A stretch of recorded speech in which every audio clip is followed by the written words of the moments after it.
I know you just came from lunch with the president at the White House, and he has another meeting coming up this afternoon with Rod Rosenstein and Christopher Wray. What do you expect will happen there? Do you have any insight to that? Well, with the revelations that our campaign may have been the subject of surveillance by the FBI, the president, I think, is grateful that the Department of Justice is going to have the Inspector General look into it and determine and ensure that there was no surveillance done for political purposes against our campaign. I think it would be very troubling to millions of Americans if that took place, but we're very confident that as the Inspector General has been doing their work, looking at the conduct of the FBI during that period, that by adding their focus to this, that we'll get to the bottom of it, because the American people have a right to know. So is there any suggestion that there'll be a second special counsel that would be dedicated to that endeavor? Well, I think at this point, the Department of Justice has made it clear that they'll be expanding the Inspector General's current investigation to include these allegations. And, you know, we don't know what happened. We read the press reports, but it's all very troubling. It's all very troubling to those of us that hold the FBI in such high regard, that there are even allegations that people were assigned to surveil or even spy on our campaign. But look, the Inspector General has the resources to get to the bottom of it. It's been working on a major report about the FBI's conduct, and by expanding into this role, we're very confident that we'll get to the bottom of it. We'll find out what happened, and the American people and all of us will have the facts. Obviously, on the Hill, they've been very frustrated with the information that they've been getting from the Department of Justice. The president has the ability to declassify those reports so that they come through unredacted, so that there's better transparency. Will he do that? Well, President Trump really believes that it's important that we provide the accountable committees on Capitol Hill with all the information that is necessary to do their work. I know that the Department of Justice has assigned additional personnel to focus on that, to work through those documents and that information, and we'll continue to look forward to the Department of Justice providing that information. Matt Gaetz saying the president must declassify those documents. He has the authority to do so. Do you believe he will? Well, it'll be the president's decision to determine what he declassifies and what he doesn't. But the principle here that the American people have a right to know what happened, the People's Congress ought to have the ability to review those materials in a timely way, is a principle that we adhere to in this White House. One of the pundits on the Sunday shows said, you know, this is becoming a blue-red fight, and that the president likes it that way. Do you think that's true? Well, no. I think the American people,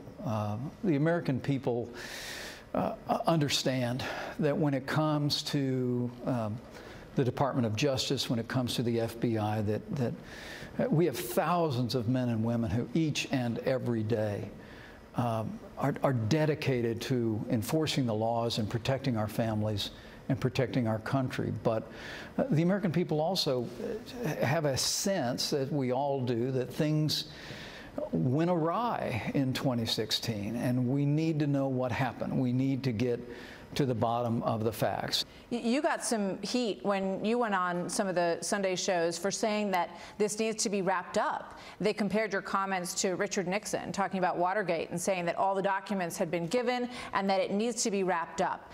What do you say to that? And also now Rudy Giuliani is saying that he believes it will be wrapped up on September 1. Well, I was asked what I thought of the investigation. I said that we have fully cooperated in this investigation. As I said, over 1 million documents have been provided. And I just said, for the sake of the country, and I think it's time that the special counsel wrap it up. And I think that's probably an opinion widely shared by people all across America. That the truth is, it's been now more than a year. The special counsel has a team around them that's been looking into all of the allegations here. And with the full cooperation of the White House, they've been able to assemble the facts. And I continue to hope and to say very respectfully that the special counsel ought to, with all deliberate means, complete their work and provide the information to their leadership at the Department of Justice that will come from this investigation so that we can just simply move on as a country. All right, let's turn to some of that progress. North Korea, a meeting tomorrow with the leader of South Korea, President Moon, will happen. Is this summit with North Korea on June 12th going to happen?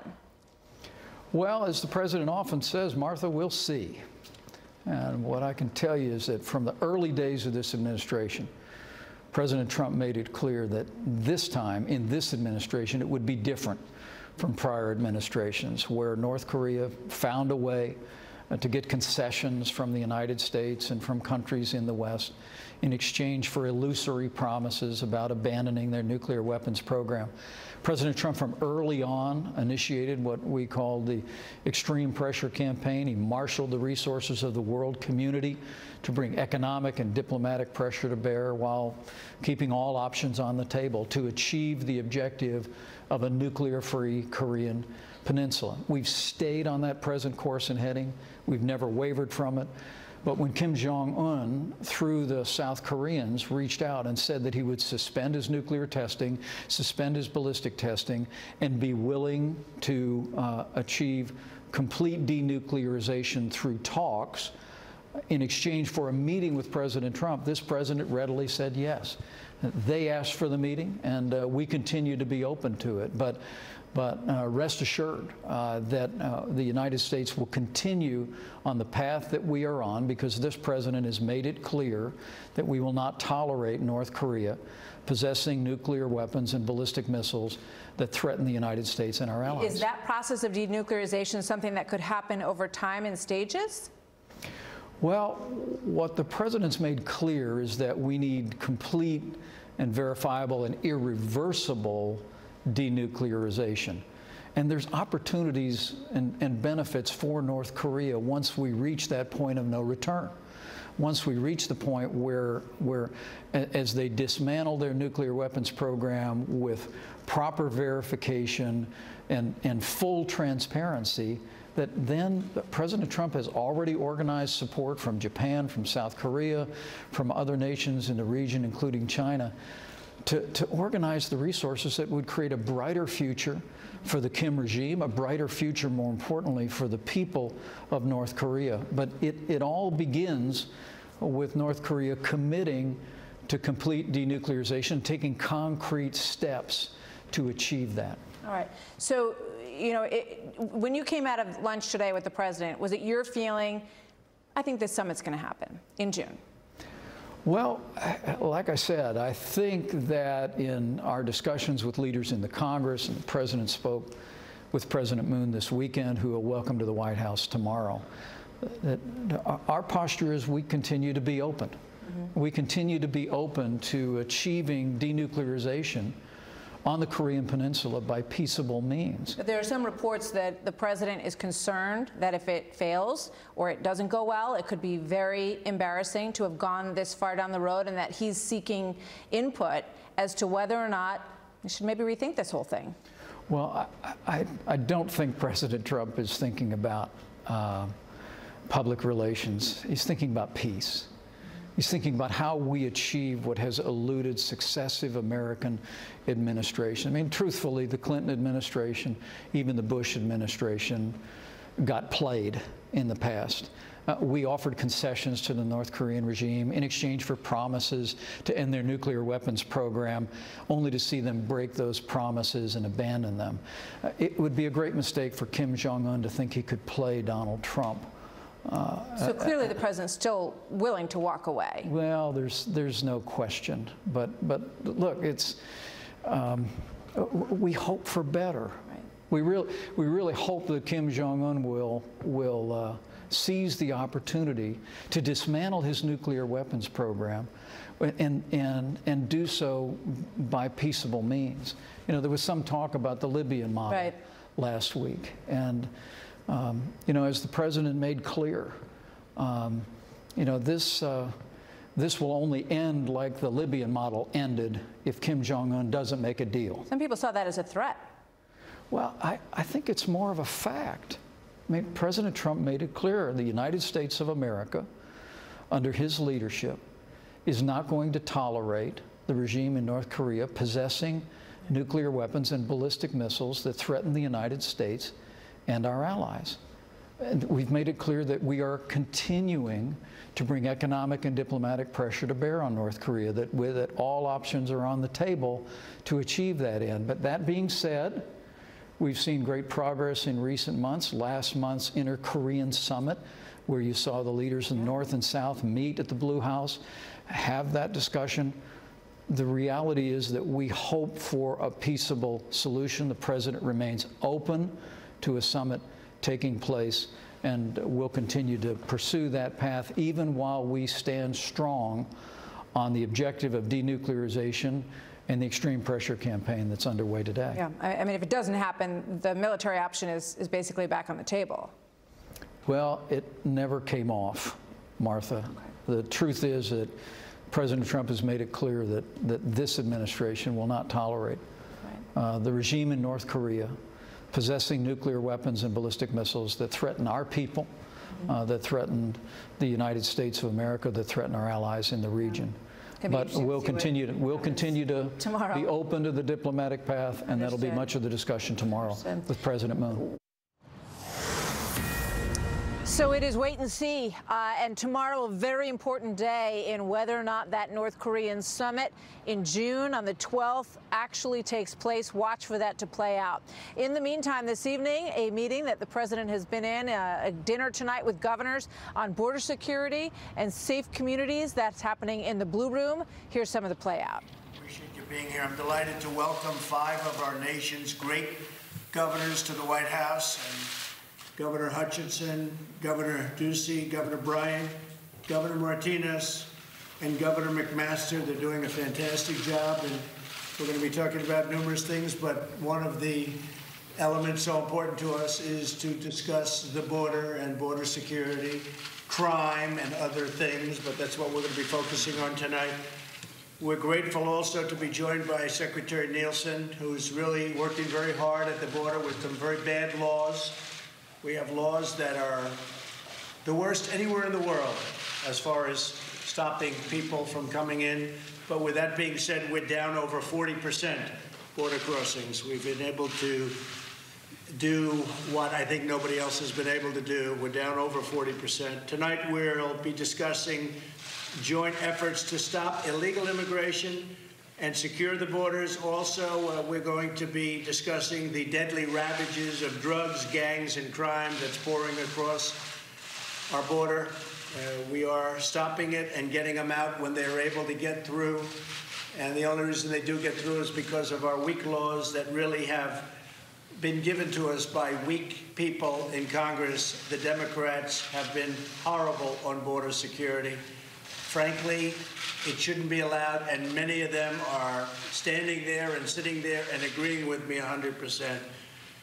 As you know, I recently deployed the National Guard to the southern border, and I want to thank each of the governors here tonight. They've all been extremely helpful. They've sent a lot of people to those borders, and we appreciate it very much. We're also working with Congress to close the crippling loopholes in federal law, especially the disgraceful practice of catch and release. That's where you catch somebody, talk to them, sign them, and then you have to release them. And it's a horrible situation. They're supposed to then show up to court. A very small percentage show up to court.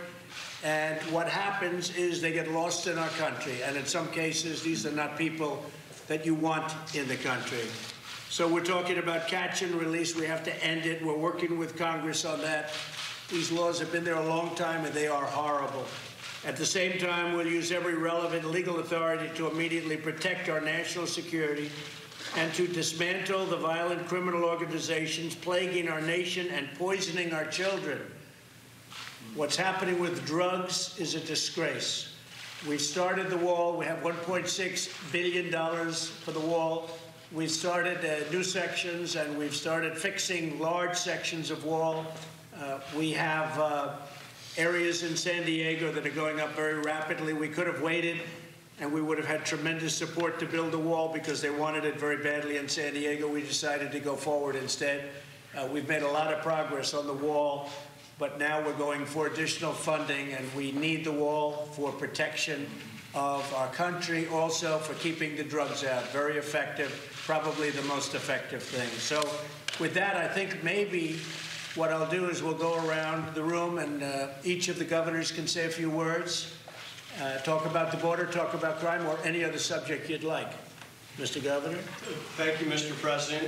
Thank you for having me to the White House tonight. I want to say thank you to Secretary Nielsen for coming to visit our border. And I think Secretary Nielsen was able to see how wide open and unprotected our border is in southern Arizona, and the flow of not only illegal drugs but human trafficking that comes over that border. And I'm hopeful we can have some productive discussion tonight as to how to address this. Good. Well, you've done a great job, Doug. We appreciate it very much and appreciate your support. You've had it all the way. Thank you. General, would you like to say a few words? You know more about borders, I think, than anybody, right? I would only say, sir, that when I was at DHS, your promises to the American public made a great deal of difference as we began to close that border.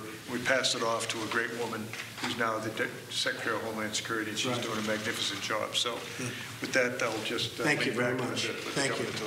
Governor McChrystal. Mr. President, on behalf of all the people of South Carolina, I'm honored to be here with you and these people. And I must say that you have kept every promise that you've made. You're delivering and doing the things that the people of this country want, that they've been waiting for. And in South Carolina, your popularity is soaring. I don't believe anyone's has ever been so high. And people are investing money. People are going to work. They are hiring new people. They're giving bonuses, and every one of them says it's because Donald Trump is the president. He means what he says. He does what he says, and we are thrilled that you and your team are here leading this country. We're standing strong again, and you are making America great again, and we appreciate it. Thank you very much, Henry. That's very nice. The country is doing very well from the standpoint of economics and finance. What we're doing, I think, is unparalleled, and I appreciate your statement. Thank you very much. Governor. Mr. President, I probably have a little bit of a unique perspective because I was Undersecretary at Homeland Security back during the Bush administration. So I've been at the Arizona border, I've been at the Texas border, and what you've done is remarkable in the sense of really drawing attention to the problems in our system and focusing on improved border security efforts. And so your leadership in terms of being a spokesperson and identifying the problems, challenging Congress to act is very, very significant. And I want to second General Kelly that Secretary Nielsen, known her a long time, really proud of the job that she's doing. In terms of Arkansas, we value our immigrant population. They add a great deal to us, but as you know, it has to be legal as to their entrance into our country, and it's that rule of law that's important that you've drawn attention to. We were delighted to support you. Arkansas was delighted to support through our National Guard your efforts, and we'll continue to support you. Thank you very much, Governor. Appreciate it. How about Rick Perry? You know a lot about borders, Rick. Governor of Texas for a long time, and what do you think? I think you got a good group of people sitting around the table right here, and partnering with the states and the federal government's the key to this. Is that nobody can do it by themselves. The federal government can't do it by themselves, and the states can't do it by themselves. And finding those places, and actually, Kirsten and I had talked a number of times about sometimes we're in conflict, one agency of government against another agency of government, and trying to find the places where that we can streamline those regulations. Like you gave me some pretty good instructions about getting rid of regulations that cost more than they benefit. So this is one of those that we can work together and find some places, whether it's flying the drones into certain areas or some of the other things that we can do together. But I think it's important for the American people. You talked about this during the campaign, and you have talked about it on a regular basis every day. And if it's like everything else you talked about in the campaign, you're going to get this done too. Right. A lot of progress, We do need changes in the law, right, Secretary? Yes, sir. We need changes in the law to make it really, really good, but we have done a heck of a job considering the fact that we do, and I say it all the time, we have the worst immigration laws in the entire world. There's nobody close. And it could be changed so easily, and we're going to get it changed. Susanna? Thank you, Mr. President, and thank you for the invitation. I have thanked you before, and I will thank you again for always including us to be at the table, to be able to discuss our issues. I've lived on the border for over 50 years, and I have seen the changes in reference to the border. And as a nation of laws and our ability to speak to the Secretary Nielsen, and have those conversations of how it's changed over those decades, it is the security of our state, and at the end of the day, the security of our nation. Because they don't just enter our state, they move on to the rest of the country. And states that may not be a border state are being impacted in the same way. But I also admire the compassion that you have for the DACAs and the compassion that you've expressed in reference to children that had no choice to come here. And you have expressed it in a way that no other president has before. And so I do believe people, as a nation of immigrants, that's what we are, and we embrace it, and we honor that. However, we also have to respect that we are a nation of laws. Right. Beautifully stated. Thank you very much. Appreciate it. Phil? Mr. President, I just want to thank you for the lives you're saving. I'm a former law enforcement officer, former drug enforcement agent. If you see the drugs that are coming across the border, we know it. We've known it for 30 years now when I was in law enforcement. And Mississippi's I-20, I-55, we're a corridor for drugs that are killing our children, that are destroying our culture in many places, particularly inner cities.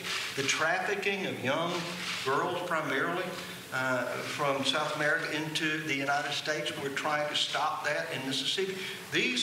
Stopping that, reducing it at this level, will save their lives. Will make America great again. Will bring back the jobs that people have been thought were forever lost to illegal immigrants coming here and work for less than the wages that Americans should work. Will work without any type of health care or support, or and do so illegally, violating our laws. So thank you again for making us a nation of laws rather than men. Thank you very much. Thank you very much, everybody. Thank you. Thank you very much. All right, so that is it. Just a short time ago at the White House tonight, obviously an issue that is very near and dear to the president's heart. The border security, the DHS secretary was there. Chief of Staff John Kelly, who used to have that job, was also there. The president said that the secretary of DHS is doing an excellent job. Last week or so, they had, perhaps a little dust up that appears to have been repaired, and he was complimenting her work. So in terms of the border, talking about cracking down on drugs, talking about cracking down on trafficking, human trafficking going across that border, and of course all of that would go to the issue of a border wall, and something that the president promised during the campaign that he's working for some momentum on in Congress. So keeping a close eye on the activity over at the White House this evening. In the meantime, Vice President Mike Pence agreeing with the president, telling me earlier that it's time for Robert Mueller to wrap up this probe. I just said for the sake of the country. And I think it's time that the special counsel wrap it up. And I think that's probably an opinion widely shared by people all across America. And Hillary Clinton's former top advisor agrees. He wrote a very forceful piece on this today. Joining me now, Mark Penn, former presidential pollster and advisor to Bill and Hillary Clinton, and Texas Congressman John Ratcliffe, a member of the House Judiciary Committee, very involved in this investigation as well. Gentlemen, good to see you tonight. Thanks for being up here on the rooftop with us. Mark, you wrote today that the deep state is in a deep state of desperation. What do you mean? Well, I think that the Inspector General's report is coming out. I think Nunes is finding out what are the origins of the investigation, and there doesn't seem to be a real concrete intelligence origin for this investigation. And without a foundation, one wonders, what did we spend an entire year on? What did we disrupt everyone who was in the campaign, everyone who was in the administration? And I've seen in 1998, I spent a year fighting this thing with Ken Starr, and I think this thing is just plain wrong and it's got to be ended and stopped. The reaction this morning on a lot of channels to the report that the president wants an investigation into what happened during his campaign and who may have been infiltrating his campaign, perhaps to ensnare people involved in the campaign. The words that were used this morning, an abuse of power. Eric Holder says this inquiry is dangerous and threatening. Well, I don't see it as dangerous and threatening. I think it appears that the FBI ran some sting operations. Look, we've really seen here people indicted for unrelated charges in order to flip on the president. So we found people's lives being totally disrupted and ruined in order to get the objective of get the president. Look, we get the president through elections. And if we don't get back to winning our battles on issues and elections, whether you're Democrat or Republican, it's 1998 all over again. And that's the pattern we've seen. We've seen the less they come up with, the more they investigate instead of the opposite. These folks are very unsettled by this whole thing. John Brennan tweeted this today. Let's put it up on the screen and show everybody at home. He thinks that this is an outrage, what President Trump has done. There it is. Senator McConnell and Speaker Ryan, if Mr. Trump continues along this disastrous path, you will bear major responsibility for the harm done to our democracy. You do a great disservice to our nation and the Republican Party if you continue to enable Mr. Trump's self-serving actions. John Brennan has been on a tear on this for some time. Here's James Clapper. So if there was someone that was observing that sort of thing, well, that's a good thing. He's talking about the people in the campaign. Well, Brennan and Clapper and Comey, they all have a lot at stake here. Their decisions are the ones that are being looked at. They're going, the actions that they took are really at the basis of what Chairman Nunes and Chairman Gowdy are trying to get these documents relating to how did this infiltration of the Trump campaign or folks associated with the campaign begin. Again, not the identity of the informant, but the predicate documents, the FBI 302s and the 1023s that will answer the question of whether or not there was an appropriate purpose behind this as opposed to an inappropriate political purpose. I mean, the big question is how circular this whole thing was, right? I mean, did they have someone, an informant, because they had evidence that there was something going on? Or did they have the informant because they were trying to bait people into doing something wrong?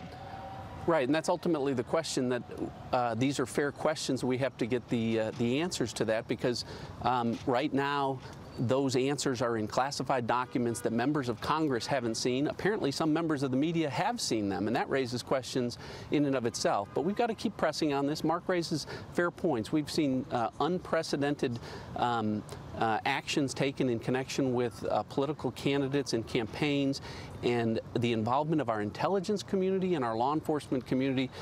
These are fair questions that the American people are really concerned about. This is a 400-page document, Mark. I mean, there's a lot in there, and a lot of folks are sweating it out. Well, that's why I said the deep state is in a deep state of desperation. If this report is really critical of Comey and others in the intelligence community, it will open a floodgate against them. And if you go back and read the McCabe report, you have never seen anyone document tick-tock, minute by minute, as this guy Horowitz does. So either that's going to come out, and I think Comey will be knocked out as a witness, and gone will be obstruction with justice, and a lot of other questions will get asked. 400 pages, you think it's about a week out? I think a week out from us seeing it, the Department of Justice and the FBI have a draft copy of it. It's being reviewed for classified material and other information that may be incorrect, but I assume members of Congress will see it in about a week. And, you know, as Mark said, 400 pages, it doesn't take 400 pages to document if everything went just right. Nothing burger. Good to see you, Congressman Ratcliffe. Mark Penn, thank you very much. Good to be with you. Thanks, Martha. So more now of my exclusive sit-down this afternoon with Vice President Mike Pence, and fascinating look at our future relationship with Iran, and new questions tonight if this White House is urging the people of Iran to push out the Ayatollah, as Secretary of State Mike Pompeo is now threatening Iran with North Korea-style sanctions. I asked Vice President Pence about that. With regard to Iran, Secretary of State Pompeo today tweeted to the Iranian people, really, do you want your country to be known as co-conspirator with Hezbollah, Hamas, the Taliban? The president a couple weeks ago said, reclaim your heritage. Is this administration encouraging rebellion on the part of the Iranian people to push back against their regime, that regime and that leadership? I think what President Trump has made clear, and you heard the Secretary make clear today, is that we're with the people of Iran. You actually saw demonstrations all over Iran during the last year. You remember the Green Revolution of just a few short years ago that was put down by the Ayatollahs. Look, the people of Iran deserve better than a regime that sponsors terrorism across the region.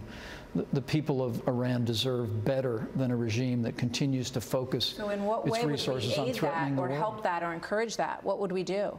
Well, it all began by withdrawing from the Iran nuclear deal and making it clear that we're no longer going to abide an agreement that while the focus was ultimately to delay Iran from obtaining a nuclear weapon for a period of 10 years. The reality is the underlying promise was that Iran would abandon their support of terrorism, their malign activities across the region with groups like Hezbollah, Hamas, destabilizing activities in places like Syria and Yemen, and that's the exact opposite has happened. Iran is doing more today in the region to support terrorism and to support violence than they did before the JCPOA was signed.